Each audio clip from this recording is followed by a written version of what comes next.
everybody. Welcome. Thanks for being here. I'm Marina, and I'll be hosting this webinar on behalf of New Realm. This webinar is designed for R1 researchers and administrators and provides a strategic overview of SBIR, STTR opportunities and how to take advantage of them in this turbulent time. It's part of our Technology for Human Behavior and Intervention Research webinar series. If you want to keep up with our webinars, follow us on LinkedIn. We're also on Blue Sky and X, and we have a newsletter, and you can sign up for that at newrealm.com/newsletter. So we are recording this, and it will be available on our website. An email will be sent out tomorrow with links to the recording and the slides. We encourage you to put questions in the Q&A section for Sam to answer later on in the webinar. And our speaker is Sam Shaban, co-founder and CEO of New Realm. And with that, I'll turn it over to Sam. All right. Hey, everybody. Thanks for joining today. I hope that in the next 30 or 40 minutes, I can tell you almost everything I know about SBIRs and STTRs as a funding mechanism, or at least what I can fit into that time, but ask all the questions you want. These are grant mechanisms that are small business focused, and I'll tell you kind of some details about that along the way. So real quick, I'm Sam, as Marina mentioned, co-founder of New Realm. We've been around for around a quarter of a century. We have a focus nowadays that's really focused primarily on working with healthcare researchers. So we consult as early as proposal writing all the way through to the close of a study. We've got a really amazing team, mostly here in Pittsburgh. And I think perhaps the most important skill, I say this every time in our webinars, that we've developed is finding and keeping really amazing people and really awesome clients. Average stay at New Realm now, even if you don't count me and my co-founder Mona, is over 6 years. And we've got plenty of clients who have been around with us for over 15 years. So I think we've done a good job there. Those are the things that I'm really, really proud of, is the cool people we work with here at New Realm and the clients that we work with. Quick note, we are a small business that does work on SBIRs. We are often a vendor doing work for universities, and then we often lead SBIRs and STTRs. And I'll tell you about some of the grants that we're working on now that fit into this mechanism. So just so you know, that's the kind of work that we do, but I think that's given us a lot of good background that I can share with you today. I'm imagining that you are a scientist, a researcher, maybe you're an entrepreneur who is working with scientists and researchers. I figure that you love your work, and you're probably thinking about smart ways to fund that work in a somewhat wild time if you've joined us based on the title of the webinar. So I'll provide some speculations as we go about kind of what that might look like. Of course, they're my opinions, but we've got some fun, interesting facts for you along the way. As Marina said, we have a lot of other good content, white papers on building research apps. Just check out the newsletter that Marina mentioned if you want to get updated on webinars coming your way. Really mostly specific to the same kind of researcher world that you're in. All right, today's topics. We will talk about just kind of the basics of what this SBIR, STTR funding, what these things stand for, what the programs look like, all that kind of interesting stuff.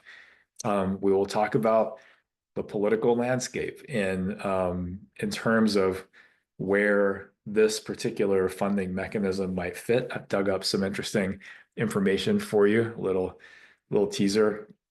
And then we'll talk about where your research might fit with respect to this funding mechanism and what it looks like compared to traditional scientific research grants that you're probably used to. And then we'll talk about partnering. These are small business grants, so you've got to include a small business somewhere, whether it's your own small business or one that you work with.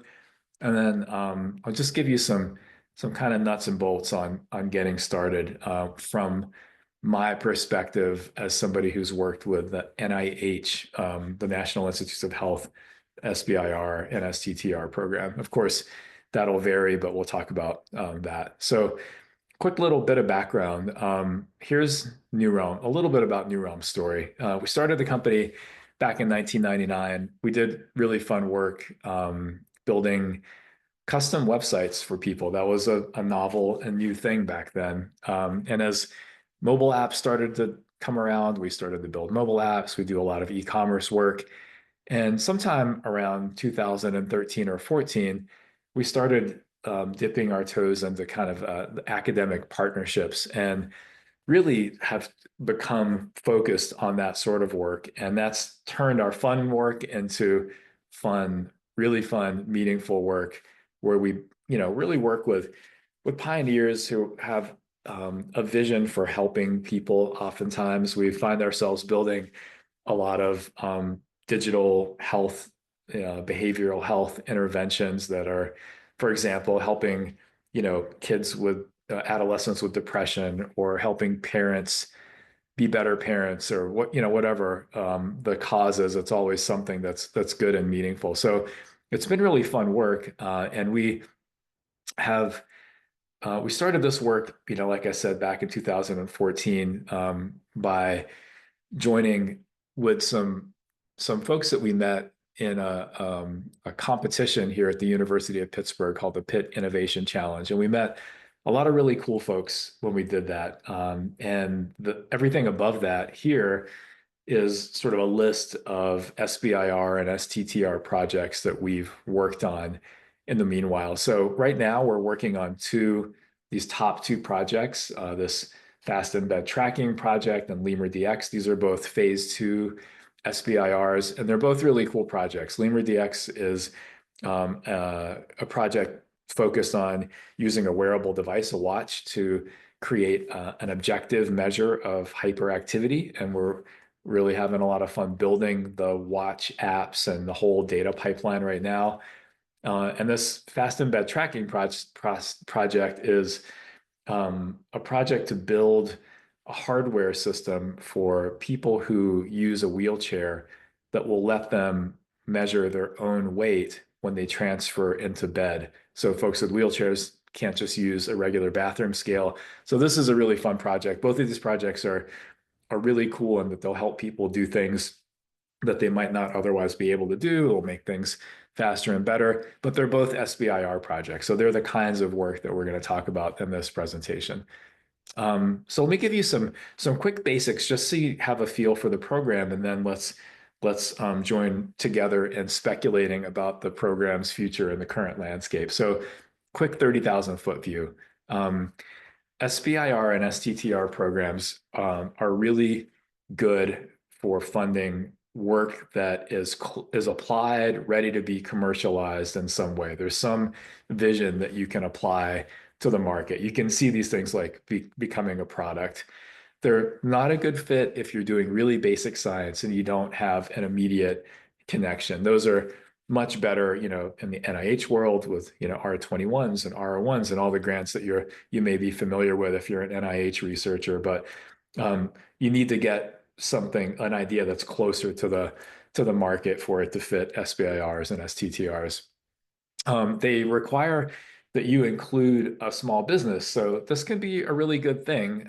We'll talk about why when we talk about effective partnerships, because, well, there's a lot of good you can get. There's some complications in terms of things you have to think about, and there's a lot of benefit, and we'll talk about all that shortly. And then these grants come in sizes that range from, a few $100,000. Maybe if you're, again, an NIH researcher, you're familiar with an R21 grant, all the way up to a couple $1 million, something like an R01. So they can be pretty big grants, and we'll talk about what differentiates, like where in the range they fall, and how you can think about that sort of strategically shortly. So, okay, so what does it even stand for? SBIR stands for Small Business Innovation Research. And this is a program that was created in the early 80s to provide funding for good ideas that were higher risk than a venture capitalist would be willing to tolerate. So great ideas that have that, that may not make enough money to make it worth somebody's while to invest in you. So the government said, well, these are ideas that can be super helpful. We'll invest in these ideas. So it was really seen as an economic, and is still seen as an economic development program. It's a nudge to federal agencies to find innovative ideas, scientists and engineers that small companies employ, and turn some money into new products, new jobs, and hopefully sort of an innovation engine within the United States. And by and large, it's really considered to have been successful in doing that. We'll talk about it in a minute, but this is one of the few things where kind of both sides of the aisle politically still seem to agree that it really seems like the SBIR program is the biggest source of early stage funding and R&D for entrepreneurs. And there's a lot of agreement about the results of that too being really positive. So we'll talk about that in a few. Um, the other program that we'll talk about is the STTR program, which somehow stands for Small Business Technology Transfer. I would think that that would be abbreviated as SBTT, but I'm not a lawmaker. I don't know how that came to be. But anyway, STTR. This thing was created 10 years later as a complement to the SBIR program. And the idea was that it was to foster more collaboration between, small biz and research institutions like universities. So as a result of that, it requires that there's a partnership between that small business that's going to be like the prime recipient of this grant and the research. So basically, it means a small business doing the work has to hire a research institution via a subaward. So another difference is the principal investigator in this case can be employed either by the small business or by the university. In the SBIR program, you have to have the principal investigator be at the small business. Now, you can have MPIs, multiple principal investigators, one at the small business and one at one or more of the university partners for an SBIR. But for an STTR, you could just have a university person be the PI. So it's an interesting difference. You get to do more work as a research partner with an STTR. I think the number, I think it's 40% for an SBIR, but I'd have to go look that up. I can't quite remember. So it seems like, oh, there's a lot of differences here, but really the differences aren't as big as they might first seem between an SBIR and STTR. And we'll talk a little bit about kind of the strategic decision of which one to apply for a little bit later in the presentation. But now let's get to the exciting part, the political landscape, or what the heck's going on. I don't know what the answer, what the final outcome will be, but I will present you with my very best historical facts that might allow you to think through it, and a little bit about kind of what we're seeing as a company. And then, you can take that for what it's worth and kind of think through it. So as we've discussed, these programs have been around since the 80s and they've been really well regarded all through a bunch of different political and economic winds blowing. So they've been around for a while. The support for these, you don't hear this often. Bipartisan support is really pretty good. People don't complain much about the program. They do complain about certain things. We'll talk about those. We'll see what those are in a second. But strangely, both sides of the aisle seem to support it. As one little piece of evidence, just a month ago, the House Committee on Small Business, came out with a strong statement supporting SBIR program, but they did focus on this idea that funds have to be used by U.S. companies. And I'm not sure where the problem is. Like as a company that does this sort of work, New Realm has 2 offshore employees, and we have to go to great lengths to make sure that they're not working on these projects in any way and that our accounting doesn't include any of their overhead and the overhead that these projects pay for. So as far as I can tell, these funds aren't supporting offshore companies, but I don't know, I don't know what the motivation here is. But nonetheless, the support expressed here was pretty strong. And then finally, an interesting tidbit, these programs all do have sunset clauses. So they have to constantly be reauthorized by Congress every few years. I'm not sure if it's every five. I'm not sure what the timeline is. It's more than a year, but I'm not sure how many. But what I do know is that the next reauthorization is coming right up in the end of September. So fingers crossed that whatever we speculate right now will come to mean something good in a couple months. All right, so here's the here's the speculation. So first of all, what do things look like for us as a company with current active SBIR awards? Well, I think like everybody else with a government grant award, we were pretty spooked when the executive order came out to that all grants must be halted, and we were pretty happy when that order was withdrawn. But I can tell you that since then we've been able to draw money for this grant, and it doesn't feel yet like anything's changing. Of course, everybody who's doing research knows about the proposal or the order that was struck down, or at least postponed by the courts to cut overhead. That would affect us as much as it would affect anybody else. That's a pretty big deal. I saw that has been that's been stopped, was stopped immediately afterwards, but I see that maybe the same judge or a different court upheld that and extended that for a bit longer. So anyway, that's on pause for a little while. We'll see how that goes and where it goes. Hopefully it goes nowhere because that's a really bad thing. But so far so good as far as our current awards.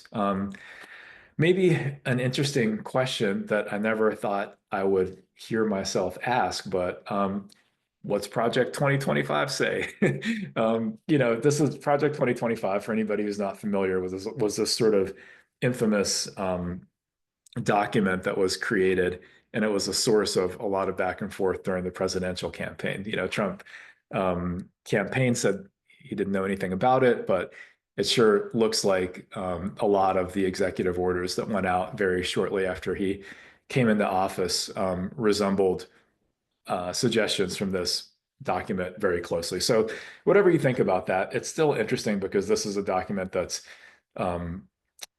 seems to have some influence right now. So if we look at page 755 of Project 2025, I will give you 3 direct quotes that were in bullets.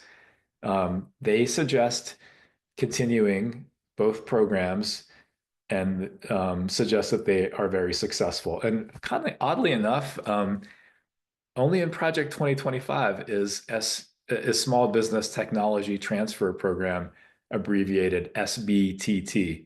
So they abbreviate it the way I think it should be abbreviated instead of STTR, but they're talking about the STTR program here when they say that. So they're recommending the program stick around. It's good. They're urging Congress to expand the amounts that agencies have to set aside for SBIRs. That's good. And then again, we're back to the idea that there should be stricter rules to make sure all the money's spent in the U.S. Fine, that's what the thing's for anyway. I don't know if it's being spent differently. So this is really interesting. And I went and looked at some of the references. They have a lot of references in the document, and I looked at one reference in particular. It's a case study from a group called American Compass, which claims to be charting the course for conservative economics. It was a November 2020 case study called Uncle Sam's Top Performing Venture Fund. And it was referenced in that section of Project 2025 that I just showed you. So, they say SBIRs are great. They're a rare example of an enduring program with great support. They say that 70% of funded projects make it to market. That's really good. That's at least as good as venture-backed firms can say. They say the public returns great. They give some examples about the Pentagon, but they talk about a lot of other good stuff. This report's, a few pages long, and it's all super glowing. And then they conclude in this little section that most SBIR funded projects wouldn't have made it to market anyway, otherwise. They wouldn't have been funded otherwise. So strong support from a very kind of conservative place, linked from a very conservative place. They show all kinds of nice statistics, 70,000 patents, as many as all universities. Hundreds of public companies are supported by SBIRs, billions of venture capital, and so on and so forth. So, and they make the point that, they quote this venture capitalist, the goal of a VC is to make a return. It's not to do economic development. And they make the point that only the government's got the capacity and the incentive to invest in these projects that can, quote, transform industries. So I agree. I think they're right. So, this is all I've got for you in terms of speculation, which is it looks like conservative, the party that is running the show right now likes this program. Now, of course, if the SBIR set asides are increased by 50% and your favorite government agency is shrunk by 50%, maybe it doesn't mean anything, but it does seem like there's some support for the program, and I think it's going to be around. The question is, what's the context going to look like in terms of like the agencies in which it's going to live? So, okay, so there you go. Enough speculation. You can take that and think about it as you're kind of considering these programs. Quick further background. SBIR program is much bigger than the STTR program. Maybe it's 8 times bigger. These are 2022 numbers, but it's interesting. And I guess I'll talk about this in a minute. I'll talk in a minute about kind of thinking about which one to apply for. Just a quick peek at who's spending this money. HHS, of course, is Health and Human Services. That's the department under which the NIH operates. So they have, I think most of this is NIH funding. So they have, 1.2 billion in 2022. Of course, DoD's got a bigger budget. It's the biggest agency of them all. But this is kind of interesting. NSF's got 5-6 times less funding for SBIR and SBTTR funding than HHS. So it does look like for now, the NIH funding is one of the second largest kind of funded bucket or agency for these programs. What do they look like? So when you apply for an SBIR, this is the case, I think, across agencies. There's a phase 1, which is a smaller feasibility study, and then there's a phase 2, which is a bigger, a demo or a prototype or like an efficacy trial when you're working on an intervention of any sort. And then there's what they call phase 3, which is like go out there and commercialize it. There's no funding available, but there's a lot of really cool assistance, at least within the NIH, that I'll tell you a little bit about when we get toward the end of the presentation. So they still do provide some assistance. They just don't necessarily provide money. So I think, what I think about is like, when does it make sense? What are the different ways that you can apply for these things, and when does it make sense to do each? So, obviously you could apply for phase 1 and then you could apply for phase 2 once you're done with phase 1. Or there's a version of this called a fast track where you can write a bigger application where you have basically a phase 1 application, phase 1 aims, and then a phase 2 application, phase 2 aims, a bigger research strategy, and then you include the commercialization plan that you would include with your phase 2 proposal. And then last but not least, you can apply directly for a phase 2. So this is really interesting, and this is a really strategic decision.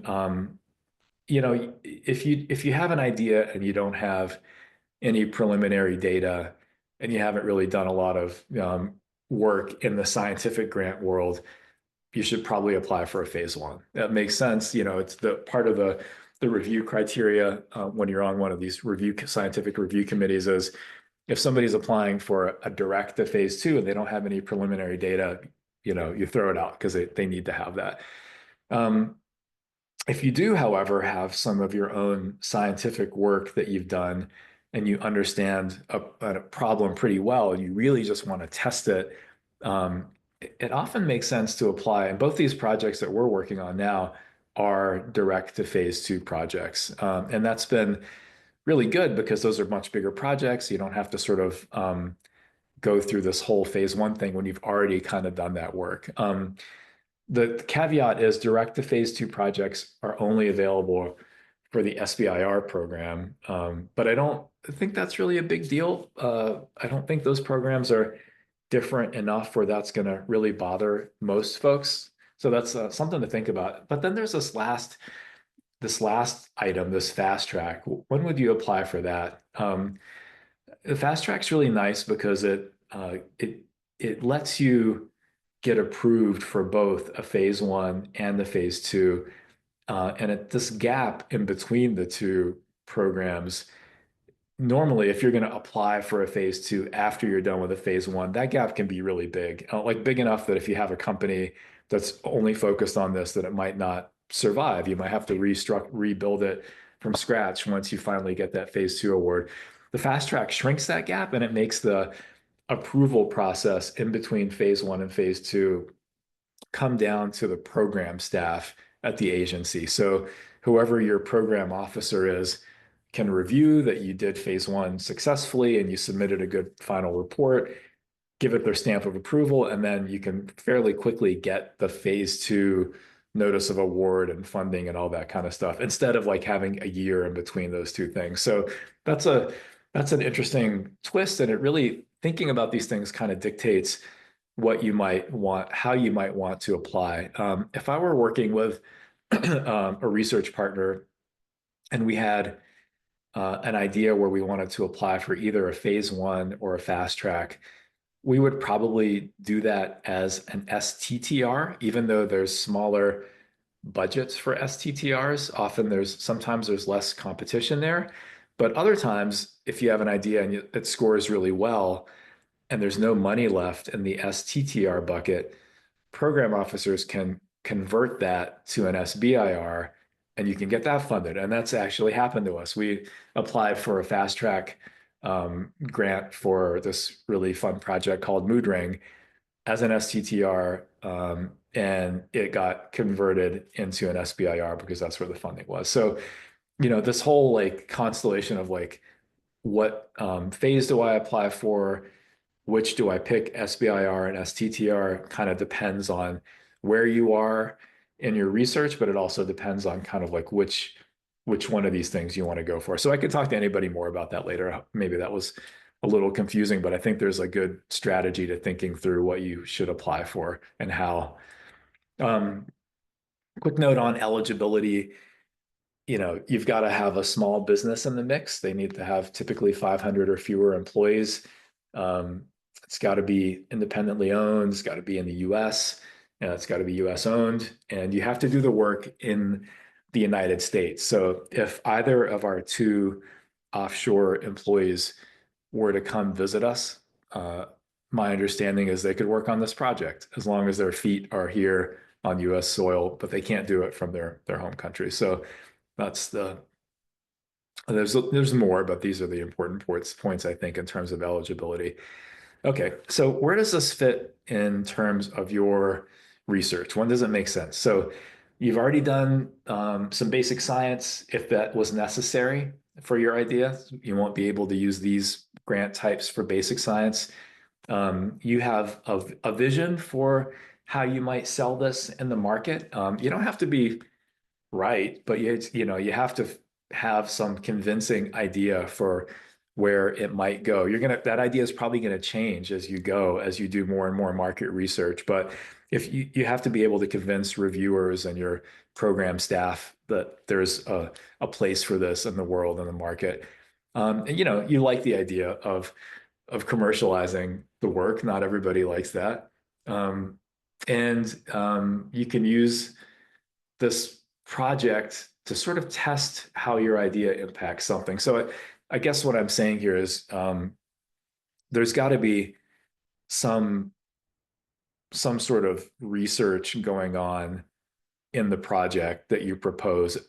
I'm not sure that you could necessarily fund, I'm just going to build my product because it'll be better. I think there's something that you'd have to test about how it's better, how it better serves an audience, how it, an audience that's important to the agency that you're doing this for. So I think there's got to be some sort of impact or, testing of the enhancement that goes on here. I don't think it can just be like, I need to, you know, we built this product a few years back and it, really needs a bunch of updates. We just need some money to update it. I think that would be a poor proposal.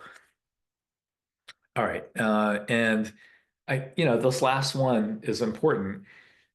This funding makes sense if you're cool with either partnering with a small business or creating your own small business. And we'll talk a little bit about a lot of it, maybe about each of these very soon.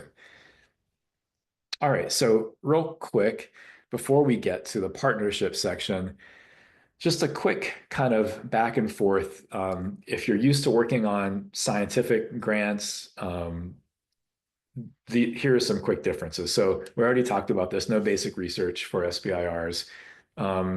I don't think a scientific grant can be sort of driven by how marketable a product is or making a product that's marketable, but that's really the goal of SBIR. So that's pretty different.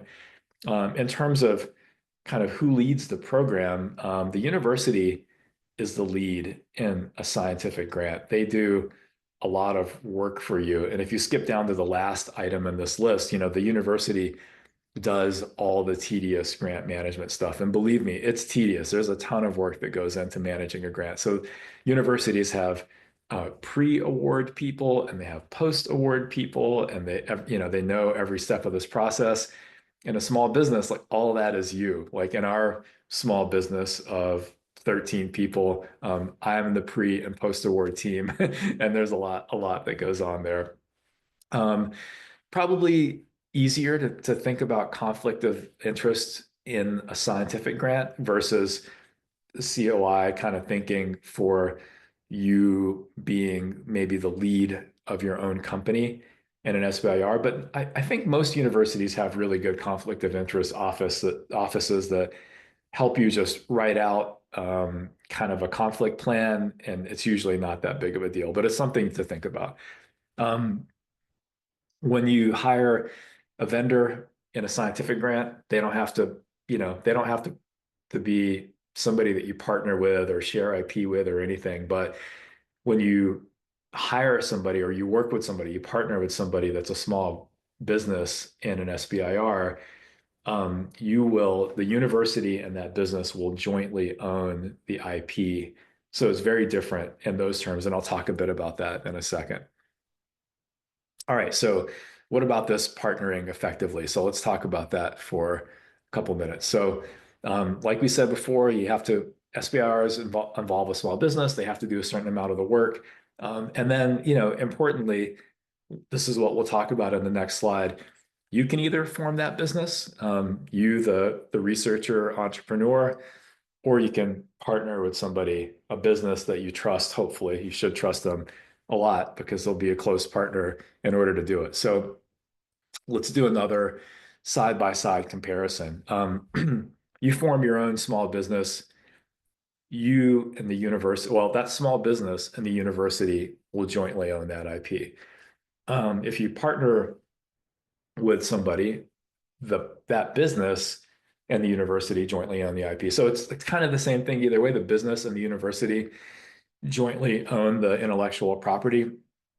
But it's important if you're going to partner with a company that you have some agreement in place that gets you, it guarantees what you want in terms of intellectual property, because the default is those two entities, the university and that business, own it. So something to think about upfront. I think it's really important to think through that with the partner that you choose. When you're the investigator who forms your own small business, there's no trust issue because it's your business. When you work with somebody that's going to partner with you as a small business, you really have to trust them and feel confident about their work and their attitude toward you because it's not you. um, Forming a small business yourself takes a lot of time.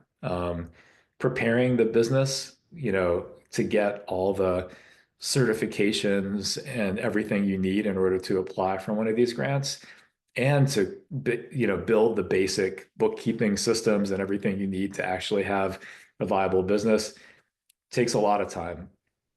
Managing grants really takes a lot of time. It's like a whole, I don't know, you could probably get a degree on it. There are entire accounting firms that specialize in government grant management. I'll talk about that in a bit.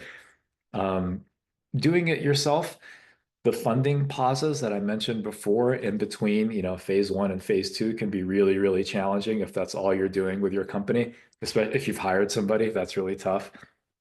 But, you hopefully will partner with a business that's got, multiple projects and they don't rely on that as their main income. And then I think when you do it yourself, you may have low commercialization expertise. So you hope that you would partner with somebody if you do so that has a lot of expertise in that area. So, I think you do it yourself, you own everything, you know kind of what's going on, but there's a lot of work there. If you partner with somebody, find somebody who knows all those things, who has all those things, all those capacities, because if not, there's not as much benefit to partnering with them. But if they do know how to do all that stuff and they have everything in that right column covered, I think it can be helpful in a lot of ways. So I guess the takeaway from the IP perspective is, you're building something valuable. Consider that IP early and come up with a clear agreement so that you know where you, the investigator who came up with a really cool idea, fits in that IP and that it's acceptable to you. um, so, do it early. IP is the kind of thing you want to figure out when you start a project, not when you're at the end of a project. Finding a partner, as I mentioned, you want someone that you trust, but I think, find somebody who has experience doing the kind of work that you're going to need them to do. Like, you need to find a small business that can actually help you with the project. So in our situation, we're a software development company, so we work with um, folks who have SBIR ideas where we can help them with the software. It wouldn't make sense if somebody came to us, with a sort of a molecule that let's say a molecule that they wanted to develop, because we don't know anything about that. So you need to find a small business that can do the work on the nuts and bolts technical side, but also who knows how to manage the SBIR process and all the things we talked about on the last slide. Um, oh yeah, which is what I'm saying right here. And then make sure that they can scale to whatever the study size is. If they're too small, you just make sure that like whatever, if you're going to recruit 100 people and you have a really complicated data pipeline that the data needs to come through, make sure that that business is big enough and experienced enough that they can deal with that well. And then I think really the key point for me, make sure you want to work with them and you trust them. You've talked to people there and you're really convinced that this is a partner, not just somebody who's just a means to an end. You'll be working with this business for years. I mean, even the phase one project is usually a year long, and if you're going to try to get all the way to commercialization, you might be working together for 5 or 6 years. It takes a long time to get that way. So get that far. So make sure you find somebody you like. Okay, some quick tips to get started. Um, this advice is, like I mentioned at the beginning of the presentation, this part of everything I told you before applies to all the agencies, but I know the NIH, that's what we've worked with at New Realm. So this is NIH kind of specific, but I think most agencies have some good resources for you to check out. So, okay, I think the first tip before you start doing anything, I would say is all of you are probably familiar with NIH Reporter. It's a really nice tool. It's such a nice database to get a feel for what you're working on. a quick search as you think about ideas might be to pick a few years, pick an agency that you're interested in, and just look at what they funded in terms of SBIR and STTR projects, this funding mechanism in the lower right corner. Or if you know kind of what you're working on, you can put in a couple of terms in this text search box and then click search. And then you end up with some really rich information about what the agency that you're interested in is funding, and what kind of work they're doing, how much they're how much they're funding, the typical sizes. You can look at phase ones versus phase twos, and you can, if you're wondering like, oh, I have a $3 million project. Will they fund that? Well, maybe you go and look and you see that they've never done that before in their history. Maybe they won't fund that, So it's just a really useful tool to go explore the project that you're thinking about, the idea, the budget, the particular center within the agency in this case, and then really determine whether it kind of makes sense. Um, the next step, I think, would be, again, for NIH, is their website, seed.nih.gov, is actually really quite good. So this is a screenshot of the tab, the small business funding tab, and they really have a lot of information here. And if you dig around, you'll find basically everything, maybe too much at times, but really a good spread of information. They have a screen, or they have a page that gives you step-by-step information about certifications and things you need to sign up for in order to get ready for this work. Just kind of everything. This is the product development support tab that I'm looking at. And it shows you some of the support that they provide if you're a recipient of one of their grants. So they have TABA funding. This is technical and business assistance funding. So they'll pay for things like if you need to do some market survey work or IP assessment, they'll help you with that. They provide you with consulting with their, I don't know if they call them entrepreneurs in residence, but they'll help you with a bunch of stuff. You can take these I-Course classes that help you do market research yourself. They're really sort of these intense classes that help you do this stuff. And then let's see. Oh yeah, this is the page that I mentioned. If you do a search, you can find a page on the same site that tells you which government websites you need to sign up for. You have to sign up for the System of Awards Management and ERA Commons and grants.gov and Small Business Administration. So it gives you like nice detailed instructions and timelines. Like it tells you SAM registration, figure it's going to take 3 weeks or more. So don't do it 2 weeks before you need to submit your grant. So really good resources. I think this is what I would recommend anybody start with. So, super quick list. I think this is probably very incomplete, but this will be a good place for you to start thinking. So you've come up with an idea, you've done some of this preliminary research that I mentioned, you're going to do it. So get a company started, start your LLC or whatever it is, and get these certifications going because they'll take a while. Think about the business partner you want to choose, whether it's you or you want to partner with somebody. That's a process that can take a while. I should switch these two bullets, because if the business partner is not you starting a business, then you don't need to start your company, of course.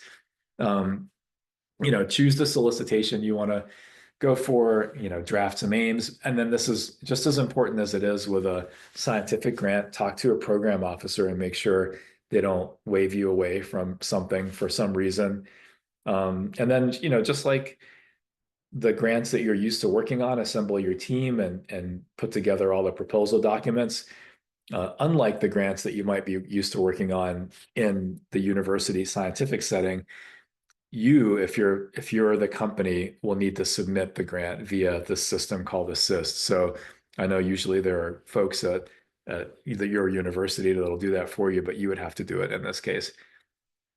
And then post award, you get that notice of award, I would recommend very quickly finding a firm that specializes in government accounting. There are a few out there. We've worked with a firm called Jameson and Company. They're pretty good. We're talking to a firm called Eva Garland. They're good. So they're like accounting firms that do nothing but this, and they'll help you figure out your accounting system, time tracking, all the stuff that you will now be required to put together in order to make this work. So think hard about that stuff. Think about the annual reporting requirements. Review that notice of award very carefully and do the work. So, all right, getting close to the end. So, quick summary. SBIR and STTR research makes a lot of sense if you've got some clear commercial application in mind, and makes a lot of sense if you're in a situation where kind of the scientific funding no longer makes sense for you. Yeah, the funding landscape is a little insane, but it looks like there's at least some reason for hope that these programs are going to survive. The difference between the two programs maybe isn't as big as it first seems, since one can be converted into the other by program staff if necessary. I think it's more of a strategic decision what you're going to apply for. And then this is that strategic decision, whether you apply for a phase 1, phase 2 fast track, direct to phase 2, these should be based on timeline. And one thing I didn't mention about fast tracks that's nice is they also help to paint a bigger picture for reviewers of your vision. So sometimes it's hard to do that in the little kind of phase 1 proposal where you can't say where you want to end up. Sometimes doing a phase 2, a fast track lets you do that. And then finally, I can't stress this enough, or not finally, there's one more point, but choosing the right small business partner is really a crucial decision. There are lots of details, but there's a lot of resources out there, and we could be one of those. If you have any questions about anything, please let us know. And there it is, final All slide. right. Questions, let us know. We do have questions. So thank you, Sam. So before we get into the questions, just want to remind everybody that we have a quick survey at the end that appears in your browser. Just want to know how you found out about the webinar, what you liked about it, if you have any ideas for upcoming webinars. So thank you for doing that. Okay, first question. This person has been thinking about applying to this program. However, I have an industrial/business partner that already has a preliminary product that requires further testings for validation. Would this be qualified? It's a very good question to which I do not know the answer. I'm not sure. It depends on, I think it depends on whether you can put together a nice study or some bit of, kind of inquiry into whether updating that process will benefit an audience that your agency is interested in. So I think if you can make an argument that, hey, if we do this, we can help 10% more people, or we can do this thing 10% better. And that's a thing or a demographic that agency is interested in, then I think it's worth putting something together. But if it's just like, we can make this better and make more money, I'm not sure that would be as compelling of an argument. Okay, cool. So Joanna asks, for after the presentation, or maybe that's now, would it be best to plan to apply for deadlines after September when the mechanism is reviewed? Oh man, lots of questions that I don't know the answer for. That's really hard because I guess the next submission deadline is in April 5th, so that's coming right up. I don't know. Yeah. I think that I have some faith that, I don't know. I feel like there's a greater than 50% chance that the mechanism will be renewed, and I'd rather submit, hoping that the world doesn't just go away, than not submit so that you're a few months earlier. So I think if you're ready and you've got it all set, I mean, you only have a month, so it's not a lot of time, but if you have a proposal that's ready and set, I think it's worth submitting. Either way, you're going to get some nice feedback from the review committee. And maybe you could resubmit it as a scientific proposal if that, somehow doesn't get renewed. But I think it's a good idea. If you're ready to submit something now, I think you might as well do it. So does early investigator status play into how SBIR, STTR decisions are made? That's a really good question. I don't think so, but I'm not sure having, if you're the PI on a grant like a phase two, does that then invalidate your early investigator status? So I don't know that because I'm not an investigator, but my wife is, that she's an epidemiologist at Pitt, the University of Pittsburgh. So we've talked about that. So I think that you being a PI on a big grant might turn off your early. I could be totally wrong about that, but I don't think being early investigator helps you get the SBIR, but I think maybe getting the SBIR could have some impact on your early investigator status. So I think it's worth asking that question. I might be wrong about that, so ask somebody who knows, though, but it's worth checking into. Yeah, we can follow up with you too. Um, okay, so Sid asks, are there companies that you recommend that help put together the proposal, i.e. in time for the April 5th deadline, and charge based on taking a percentage of the grant if awarded rather than upfront? Yeah, I don't know about that. I know that most small business development centers, which are these SBA sponsored centers that live at universities, can refer you to people who can help write grants, probably for a fee. I'm not sure if any of them do it on a contingency basis where they take a cut of the grant. I'm not sure if you'd want to do that. Maybe you would. I don't know. It seems like, the grants they allow you to have up to a 7% profit margin after you've accounted for everything. They're not like usual like projects that we take on as a software developer. Like, we can't just say, okay, NIH, we're going to charge you $160 an hour.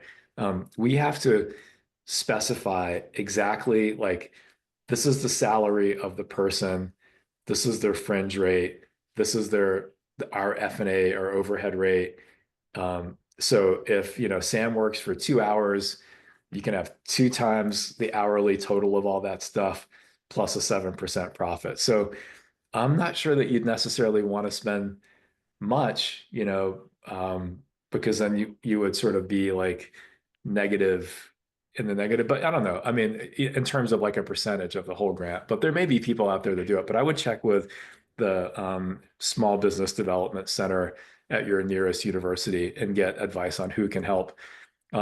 We work with folks that, again, like I mentioned, if we have the expertise to do the thing that they need, like to do part of it and be a good contributor, and if we think we can help with the commercialization part of it, but we don't do it for a fee, we do it as a partner.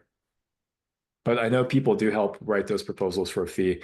I think the April deadline is pretty aggressive right now. If you haven't started working on it yet, I would definitely put it off till the next go around. Great. Um, now, so do POs ever transfer a phase two or fast-tracked application into a phase one? Like they switch between the mechanisms? No, I've never heard of that because the everything is just so different. Phase two is usually a longer timeline, and just a lot of things about it are different. What I have seen them do is switch an STTR into an SBIR, depending on funding they have available. But I don't think it's within their ability to switch a phase two and kind of like downgrade it. I think what would happen in that case is if there was a reason to do that, that reason would be noted in the scientific review committee that gives you a score. And the result would be that you wouldn't get a good score and or the grant wouldn't get reviewed. For folks who haven't dealt with at least the NIH scientific review committees, the reviews for these work just like reviews for regular scientific grants. So they organize a bunch of folks who have some sort of relevant subject matter expertise, and then they assign somebody to look at your grant, three people to look at your grant typically, and if they score it, and if their score is below the fifth, usually the midline of the scores in the group. So like they throw out the bottom half and they don't review those in the review group, and you get a not reviewed score. So, if there's some like major thing that's preventing your phase two from looking like a phase two, it might not even get reviewed. A good one. Any tips for actually writing an SBIR STTR proposal? I Let's have say put some images in there. have lots of tips. Yeah, Yeah. I don't know that I can give. I'd be happy to chat with whoever is asking, but um, they have to be. I think that maybe the best overview tip. I think writing a good proposal takes something old and something new. So I think like saying, hey, we've done this thing really successfully in this area, and we have this great data to prove it, but we want to apply it in this area. I think that kind of structure is always really good. And then I think in general, with the very little time we have left, making the proposal really look nice, making the images good, making it, flow well, makes a big difference. But I think there's, a lot of nuance about how to write it and how to put something together that's going to be effective that I could share with anybody if they want to reach out. Great. Well, I think this was fantastic. Thank you, Sam. Thanks everybody for joining. Um, and if you if it looks like we just received another question that I think we can maybe follow up with you after this presentation after the presentation ends. But thank you everybody for joining, and have a great day. And do fill out the survey if you can. We Yes. all look at those and talk about them and use them to come up with ideas for the next presentation. Thanks, everybody. All right. Bye bye.